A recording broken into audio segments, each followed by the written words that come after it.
तीर्थ सद्गुरु महाराज दत्त गिरनारी महाराज नकड़ंग भगवान रामचंद्र भगवान नाम महाराज प्रसन्न अन्नपूर्णा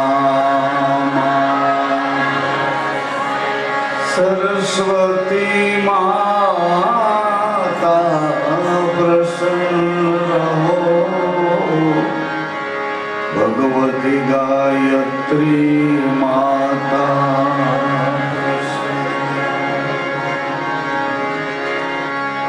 गौ माता प्रसन्न रहो तापी मैया प्रसन्न रहो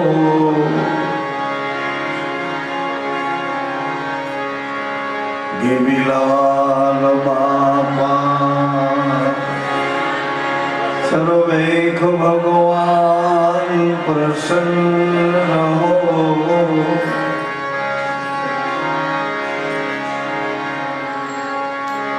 रमते राम प्रसन्न रहो पृथ्वी माता माता प्रसन्न रहो आ पृथ्वी ऊपर अत्यारे भयंकर कसोटी चालू है पृथ्वी ऊपर भारत में ओછી હશે गुजरात में एनाथी ओછી तकलीफ हशे पण अत्यारे प्रकृति पृथ्वी माता ऊपर भयंकर संघर्ष खेले छे पवननी गति बदलाई गई है पवननी गति आपणा सौनी विचारोनी अने वाणीनी गति बदलाई गई है एटले पवननी गति बदलाई गई कहे छे काई ने करे छे काई बोर्ड मार्यो साचो ने करे तमाम जूठुं जेम होय तेम परंतु आपणी वैचारिक आपणी बौद्धिक आपणी चिंतनशील विशाल समाज साथेनी विचार विनिमयता तूटी छे घर में तूटी है समाज में तूटी है विचारो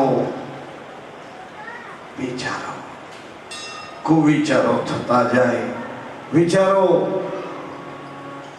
एनी एनी एनी एनी क्षमता एनो जे वजन वचन सुधीनो एनो दबाव ए तूटी गयो એટલે અત્યારે આપણે અહીંયા બેઠા છીએ ભગવાન ભજન સત્સંગ બીજ પૂનમ વ્રત આવા ગમે તે બાના નીચે આપણે અત્યારે અહીં બેઠા છીએ પણ દુનિયાની પરિસ્થિતિમાં અત્યારે જેટલા જેટલા બદ્રી વિશાલ કેદારનાથ અમરનાથ માનસરોવર કૈલાસ કાશ્મીર શિમલા ए बाजूना प्रवासे गया है ए पूरेपूरी आपदा में है एवं दूरदर्शन तमारा टीवीओ में समाचार आवे ए तमे भूलीने अहींया बैठा छो भूलीने बैठा छो पण कदाच ए आवड़ा मोटा झंझावात में क्या कोक लीक थई जाए અને ઈ છેડો આપણી બાજુ શરૂ થઈ જાય તો આપણે આટલી નિર્ભયતાથી ભૂલીને અત્યારે બેઠા છીએ એવી રીતે ન બેસી શકીએ એટલે હવે આ સમયમાં હવે પછીનું જીવન જીવવામાં અતિ મહત્વની એક યાદી આપું કે સાવધાનીથી જીવવું પડશે। સાવધાનીમાં મને તમને ખબર નહોતી, પરંતુ લગ્નના માંડવા ઉપર ભૂદેવે કીધું સાવધાન સાવધાન, કન્યા પધરાવો સાવધાન, એક એક પગલે પગલે સાવધાન, અને હવે સતત જીવવાનું સાવધાનીથી જીવવું પડશે. હું તો તમને વિનંતી કરું, યાદી આપું છું. મેં નજરે જોયું જીવતું દર્શન, એટલે કહું છું. રોજે રોજ 25-50-100 માણસો આ પૃથ્વી ઉપરના તોફાની વાયુમાં, ચક્રાવાતમાં, ઝંઝાવાતમાં, આંધી એવી આંધી ઉપડે છે. આપણે રાજસ્થાનમાં જોઈ હતી એવી આંધી હવે ચારે બાજુ આવવા માંડી છે. એટલે તમે ભલે બેફિકર લાગતા હો, પણ બેફિકર નથી, બેદરકાર છો. પરિસ્થિતિ ઊભી થાય ત્યારે ચારે બાજુથી મદદ માંગવા બૂમા બૂમ કરો છો.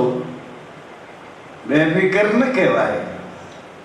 બેફિકર તો ગમે એવી પરિસ્થિતિ, ગમે એવું રૂપ લે, પણ એને કશું પણ ન કરી શકે પરિસ્થિતિ, એક સેકન્ડ ચલિત ન કરી શકે પરિસ્થિતિ, એને બેફિકર કહેવાય. આ તો બેદરકારી છે આપણી. ક્યારે શું થાય અને પરિણામ આવે ત્યારે આપણે એનો કેવો ભોગ બનવું પડે. આવી પરિસ્થિતિમાં પ્રકૃતિ એટલે પવન, પાણી, પૃથ્વી, પ્રકાશ, અગ્નિ, આ બધા અવકાશના મંડળમાં, આકાશમાં એવું તોફાન ઉપડે તે એના પ્લેનના સંચાલકો હોય, એના પાયલોટિંગ કરનારા, એ પણ મૂંઝાય કે વેધર બરાબર નથી. હવે 300-400 માણસોને લઈને જતો એ પાયલોટ, એ કેપ્ટન એમ કે વેધર બરાબર નથી, તો 300-400 માણસોએ શું કરવું શું? એ ક્યાં ઉતારવું? એને ઉતારવું ક્યાં? હમણાં એક અહીંથી ક્યાંક જતો તો એમાં બેઠા, પછી મને તો શ્વાસ ચડ્યો એટલે 45 મિનિટની જ મુસાફરી હતી, ખાલી અમરેલી ઉતરી જવાનું. પણ એ ગાળા દરમિયાન શ્વાસ ચડ્યો એટલે મને વિચાર આવ્યો કે આને ક્યાં ઉતારવું? હું એમ કહું કે મારે ઉતરી જવું છું, તમારે બલૂનમાં નથી બેસવું, તો ક્યાં ઉતારે એ કયો? એમ આમાંય ઝંઝાવાત, આંધી આવે, તોફાન આવે, તો આશરો ક્યાં લેવો? મોટા મકાન છે, એ મકાનવાળા નીચે ઉતરી જાય એવી આંધી ભયંકર આવે. 10-10 માળની હાઈટ્સ ઉપર, 20-20 માળની હાઈટ્સ ઉપર રહેનારા તરત રિલીફ અથવા તો પાવર જાય તો શું કરશું? તોફાનમાં તો પાવરના વાયરિંગ બધા ચારે બાજુ જોઈએ તૂટલા હતા. એવી રીતે આ ભયાનક પરિસ્થિતિમાં આ જાહેર જીવન આપણું ડામાડોળ થઈ જાય તો જે આપણે રહીએ છીએ એ આપણા શરીરની અંદર એક વિચારોની મૂડી પડી છે. એમાં રાજીપાવાળા વિચારોને પકડીએ અથવા તો પકડવા આપણે પ્રયાસ કરીએ છીએ, અને એની હારે રાજીપો આપે એવા આત્મ સંચાલન સાથે જોડાયેલા વિચારોમાં આપણે રહીએ છીએ અને રહેવા માંગીએ છીએ. રાજીપો મળે એવા વિચારો ન હોય તો આપણે એવા વિચારોની પાસે જાય છે. સાંભળો છો માતાઓ? અરે ના,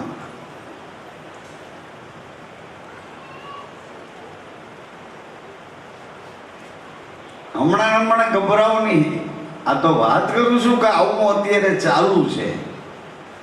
એક દિવસ હું આપને યાદી કરતો હતો કે તમે જ્યાં એકદમ મજામાં રહ્યો છો, એ મજાની ઉપર એક ઉકઈ નામનો ડેમ છે, એ ડેમની અંદર 344 ફૂટ પાણી ભર્યું છે. એમાં નાની સરખી એક તિરાડ ક્યાંક ઊભી થાય તો આપણું ચેન બેચેન થઈ જાય, આપણી મજા સજા થઈ જાય. આવી બાબતો એનાથી ડરવાનું નથી કહેતો. આવી પરિસ્થિતિઓ વચ્ચે રહીએ તો સાવધાન થઈને રહીએ. તો સાવધાની ક્યાં છે? સાવધાની છે શું? આગ લાગે ને કૂવો ખોદાવવો એ સાવધાની નથી. વ્યવસ્થા શરીર સાથે આપણે કામ લેવાનું છે. એ શરીર દોડવામાં સમર્થ નથી. એક્સરસાઇઝ એટલે કસરત વિનાનું શરીર છે. બેબી ભૂખું રહેવામાં સમર્થ નથી. શરીર જલ ન પડે તો 4-6 કલાક જલ પાણી વિના રહી શકવા ટેવાયેલું નથી. હવે પછીના જે જીવન સાથે આપણે જીવવા માંગીએ છીએ તે સંપૂર્ણ જવાબદારી વાળું જીવન છે. મારી જવાબદારીનું વહન હું ન કરું તો મારા પછીના લાગતા વળગતા મને એનો આધાર માનીને બેઠા છે એ લોકો તો જવાબદારીમાં સમજશે નહીં જો હું જવાબદારી વહન નહીં કરું તો. આપણી તો એક જ દોડ છે, જલ્દી છોકરા ભણી જાય, જલ્દી મોટા નોકરિયાત બની જાય, જલ્દી મોટો પગાર લઈ આવે, જલ્દી મોટા મકાન, જલ્દી મોટરમાં બેસાડી ફેરવે, સારું ખાવાનું, સાંજે બધા ફાસ્ટ ફૂડમાં જવાનું, જેમ હોય તેમ આપણી વિચારધારાઓએ કચ્છર ઘાણ કરી નાખ્યું. જીવનની કોઈ માત્રા આપણા હાથમાં રહેવા દીધી નથી. અને હવે હું કહેવા માંગતો તો એ વાત તો મુદ્દાની આપને યાદ કરાવું, પણ થોડીક વાર ભગવાનના નામ સ્મરણ સાથે આપણે જોડાઈએ. શ્રી રામ, જય રામ. એને 6 વર્ષ ચાલે છે. આ 6થા વર્ષમાં પ્રવાસ કરીશ નામની ધૂન. નામ મહારાજ આપણી રામમટીમાં પધાર્યા, એને આ 6થું વર્ષ છે.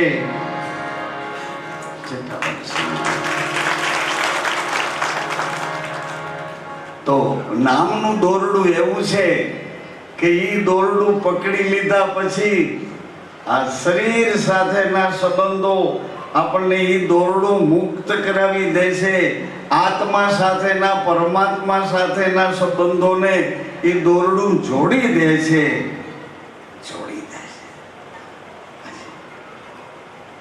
સ્મરણ કરવું, કીર્તન કરવું એ શ્વાસનો વિષય છે, શરીરનો નહીં. શરીર એને મદદ કરે, શરીર તાલમાં રાખે, શરીર સ્મૃતિમાં જાગૃત રાખે, આવું બધું કરે, પણ શરીરનો વિષય નથી. નામ લેવું એ તમને એમ લાગે કે મારા શરીરથી ધૂન બોલું, રણુકાર તમારા હાથની વાત નથી. અને રણુકાર શરીરમાં નહીં, રણુકાર શ્વાસમાં રહે છે. એ શ્વાસ પાછો વિશ્વાસમાં રહે છે. વિશ્વાસની ખીલીએ જો તમારી થેલી ટાંકી હોય તો ભરોસો રાખી અને એનો અનુભવ કરવા જેવો છે. આવો ને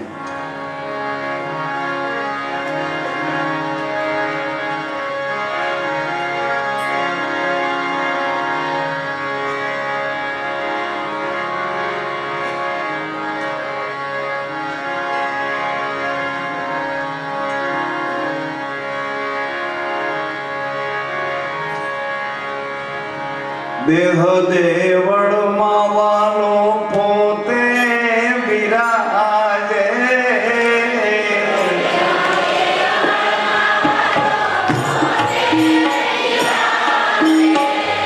દેહ દેવળમાં વાલો પોતે વિરાજે.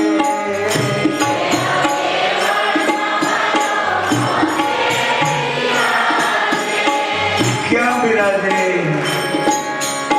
દેહ દેવળમાં, આ શરીરના મકાનમાં, શરીર રૂપી મંદિરમાં, હૃદય મંદિરમાં, મન મંદિરમાં બધી કલ્પનાઓ કરીને જોવો છે તો જોઈશું કે નાભી કમળમાં નકળગ રૂપે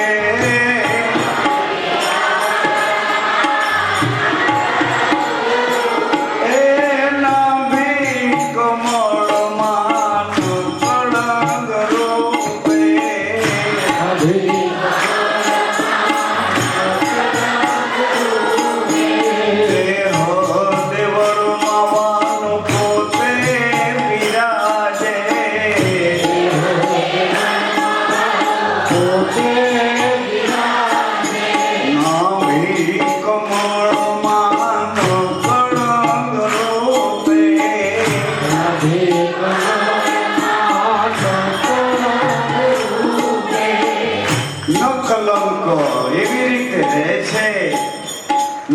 કમળનો પવન એવી રીતે રહે છે, ક્યાંય આપણને અડતો જ નથી અને એના કરંટ આપે જાય છે.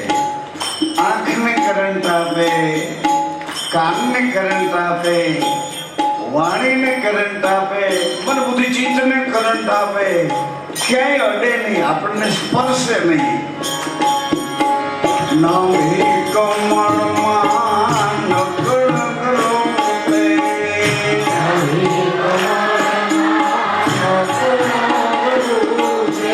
નવી કમળમાં નકળ રોપે.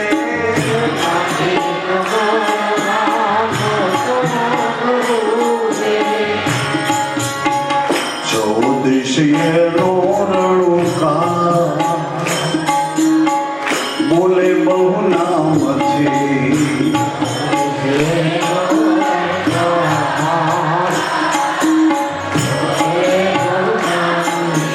ચૌદશીએ રોરણુકા બોલે બહુ નામ છે.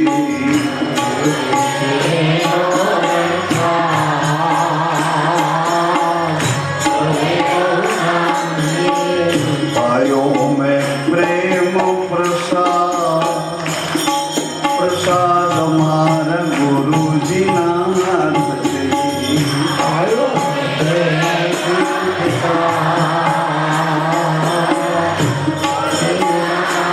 મારા ગુરુજીના હાથથી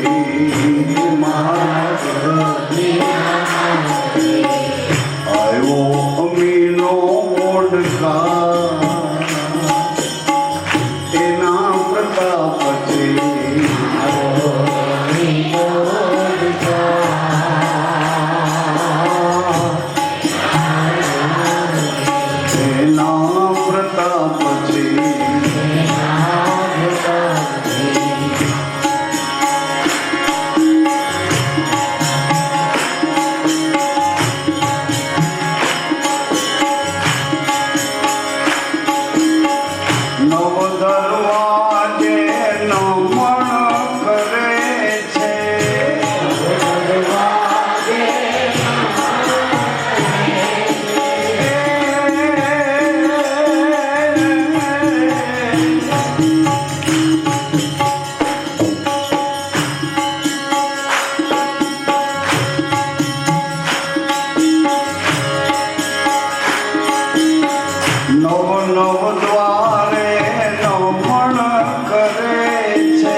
ચંદ્ર સૂરજ, આ મુખ અને કામદેવ વાણીને પ્રસારિત કરવી અને પોષણ અંદર મોકલવું.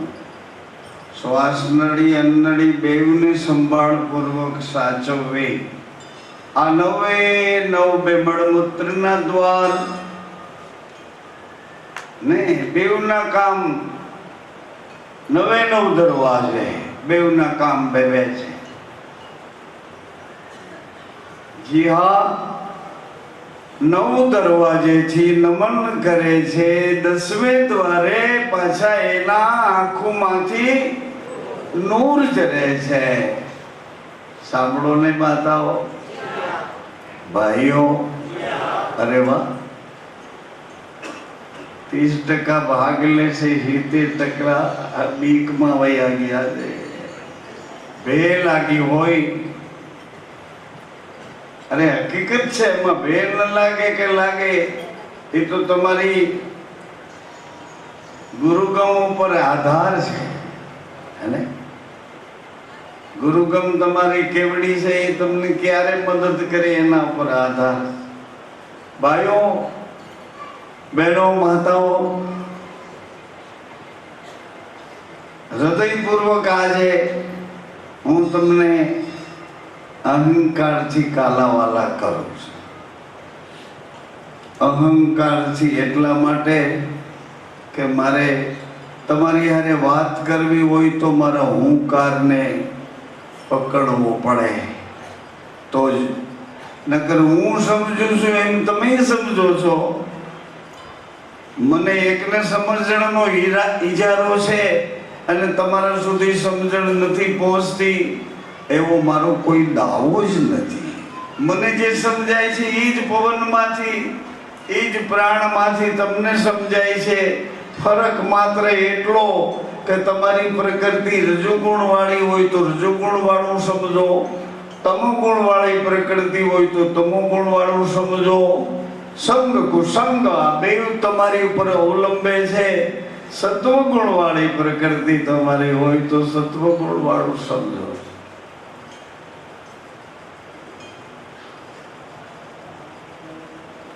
ચંડીદાન બાપુએ કીધું, મેં સાંભળ્યું કે હજી બાપુ આટલું બધું બોલે છે, હજી એટલું બધું બોલે છે. પણ મને ખ્યાલ આવ્યો કે હું બોલું છું કે તમે મને બોલાવો છો.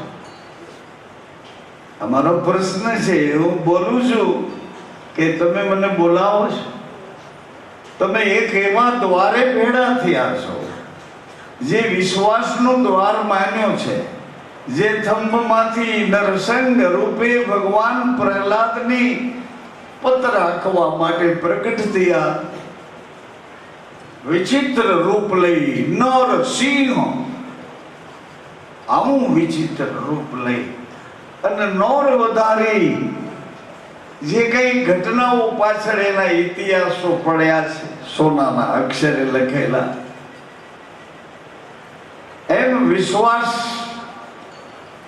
અહીંયા સ્થાપ્યો છે. એ વિશ્વાસના સ્તંભમાંથી એક નેજો લહેરાય છે. એ નેજાના 5 તત્વોમાંથી પાંચે 5 તત્વો જેને બીજમાં સમાવી દીધા. બીજમાં, આકાશ બીજમાં, અગન બીજમાં, પવન બીજમાં, પૃથ્વી બીજમાં, જલ બીજમાં. બીજથી બહાર કોઈ નહીં. અદ્ભુત રચના કરી અને એ બીજનો પાછો એક ધર્મ બનાવ્યો. એકમાંથી 2 રૂપ કર્યા, પુરુષ અને પ્રકૃતિને એ ધર્મ આપ્યો. બીજ ધર્મ પ્રકૃતિને આપ્યો કે આનું પાલન તમારે કરવાનું. વફાદારી પૂર્વક પ્રકૃતિ એનું પાલન કરે છે તો એને માનું બિરુદ મળ્યું. માં, આવું બિરુદ મળ્યું. એનું પાલન કરે છે તો જ એની છાતીમાંથી લોહીને બાળીને દૂધ પ્રગટ કરે. આ ભૂમંડળ ઉપર આ પ્રગટ પરચા, પ્રગટ હાજરે હજુર પરચા, એક જલના બિંદુમાંથી આવી આકૃતિ પ્રગટ પરચા મનુષ્ય શરીરમાં, મનુષ્ય જન્મમાં. તો એ ખબર નહીં મનુષ્ય ક્યાં દોડ્યો જાય છે. મનુષ્યને ખ્યાલ નથી કે જનાવર છું કે મનુષ્ય છું. હવે પછીની પરિસ્થિતિઓ આજે હું આપને યાદ કરાવવા માટે, નહીં તો સંતવાણીમાં અમારે પાલ મંડળ સારા ભજનો બોલશે, વ્યવસ્થિત બોલશે.